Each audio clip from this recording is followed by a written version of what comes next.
বন্ধুরা এত বড় ভিডিওটা হয়ে গেছিস, সম্পূর্ণ এখনো দেখে কিছু যাবেন। না করে অলসের মতো ঘোরাঘুরি করিস। যা, এখনই ঘর থেকে বের হয়ে যা। নিজের পায়ে দাঁড়াতে না পারলে আর ফিরে আসবি না। বাবা, ঘর ছেড়ে চলে যাস না। ভিডিওটা টান তোর দেবেন বাবার না। সেই সময় একটু মাথা গরম ছিল। না মা, আমি প্রতিষ্ঠিত হয়ে তারপরেই বাড়ি ফিরবো।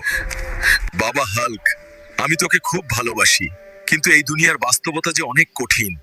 আমরা মরে গেলে তুই কিভাবে এই দুনিয়াতে টিকে থাকবি? চাচা, আমাকে আপনার এখানে একটা কাজ দিবেন, আমার আর কোথাও যাওয়ার জায়গা নাই।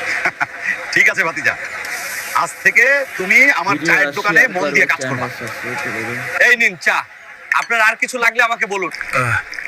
এতদিন বাবার হোটেলে খেয়ে বাস্তবটা বুঝতে পারি নাই। আসলে টাকা কামানো অনেক কষ্ট, কিন্তু আমাকে নিজের পায়ে দাঁড়াতেই হবে। আব্বা, আম্মা, আমি আসছি তোমাদের কাছে। তোমাদের ছেলে যারা আজকে কেউ অনেক পরের বড় ভিডিও লোক। আছে। বাবা, মা, দেখো, আজ তোমার ছেলে অনেক গাড়ি বাড়ির মালিক, আর তোমাদের জন্য কিন্তু একটা সুন্দরী বৌমাও নিয়ে